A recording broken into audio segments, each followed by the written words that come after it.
Hello and welcome to an FXTimes daily market recap. I'm your fundamental market analyst, Nick Nassad. Today is Tuesday, February 9th, 2010.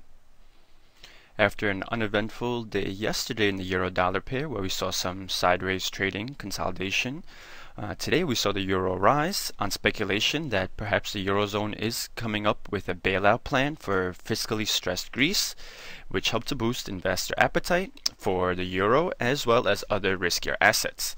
So the euro managed to snap a 4-day losing streak and rallied to the 1.38 area in middle of New York trading. European Union leaders are set to meet on Thursday, and there's discussion that a financial aid package will be discussed for Greece. The speculation helped to lower the risk premium investors demand to own Greek sovereign debt, as well as the cost of insuring that debt against default in today's trading. Now, these developments kind of go against what we had heard from the European Union leaders up to this point, as they took a pretty hardline attitude so far about bailing out Greece. Also, the euro had fallen to a relatively low level at 1.36 and perhaps was due for a little bit of a bounce once there was some good news offered. For instance, speculative bets against the euro stood at a higher level than even at the peak of the financial crisis in 2008, as they were at about 7.6 billion short trades as of last Tuesday, which was the most recent data that has been compiled.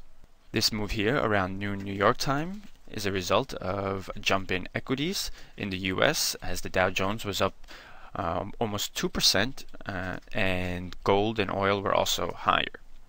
The better sentiment towards the eurozone and the euro helped a rebound in overall risk appetite. Here we're taking a look at the Australian dollar US dollar pair, and we see a similar dynamic and how we have rallied to a new high for this week, testing this level of support around 0.88 that we broke through in last Thursday's trading.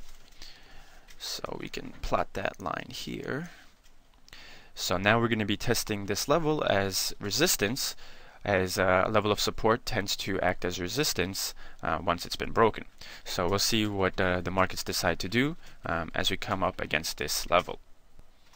As I mentioned, oil, gold, and other metal prices jumped more than 1%, which definitely boosts the Australian dollar, which exports a lot of those commodities.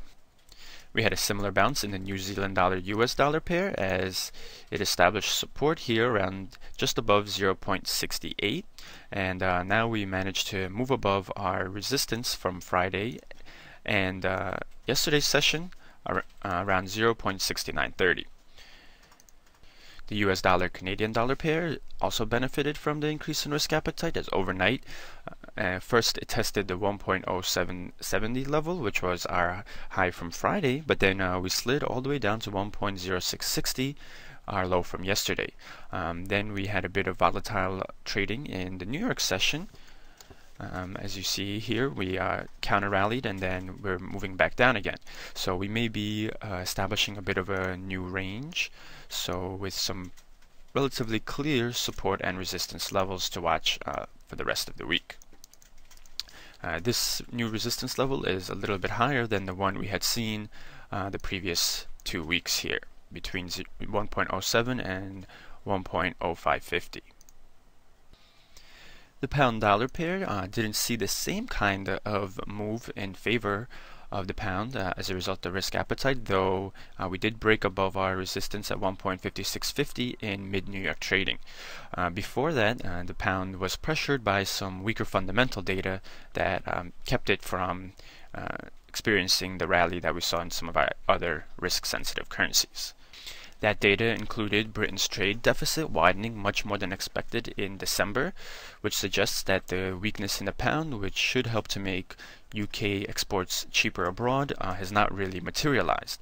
The trade deficit widened to £7.3 billion from £6.8 billion in November and ran counter to what economists had expected, which was a contraction in the deficit.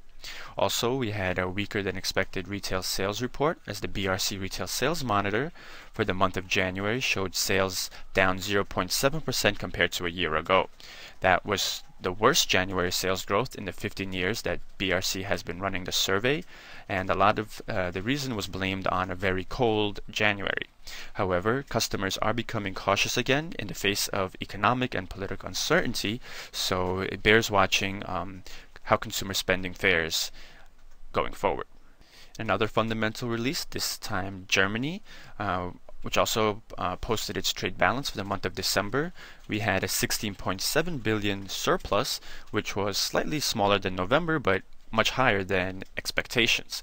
Exports were up 3%, which is now the 7th month out of 8 in which they have risen. But imports were up as well, up 4.5%, a level that was higher than expected. Exports are vital to the German economy, and up until this year, Germany had been the world's largest exporter, though it lost that status to China in 2009.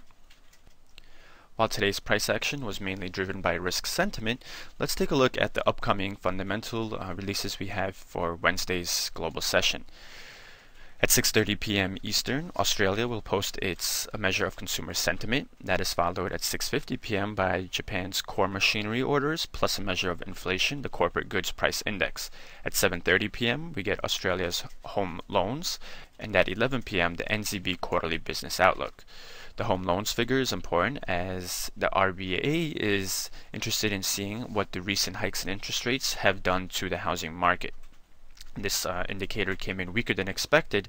It may have been the reason, one of the reasons that the Reserve Bank of Australia decided to pause its interest rate hiking campaign. Overnight, we get two releases from the UK, manufacturing and industrial production, as well as the Bank of England quarterly inflation report. The inflation report lays out the Bank of England's inflation projections and can help traders and investors to interpret what the Monetary Policy Committee's policymakers may do next. Tomorrow we get more trade data. At 8:30, both the US and Canada release their trade balances. At 10 a.m., U.S. Fed Chairman Bernanke will be testifying in front of the House Financial Services Committee on unwinding emergency Federal Reserve liquidity programs and the implications that may have for the economic recovery. And that is followed at 2 p.m. by the U.S. Treasury budget balance. So that will wrap up today's broadcast. For more news, videos, and analysis, please visit our site, FXTimes.com. I want to thank you for watching and wish you good trading.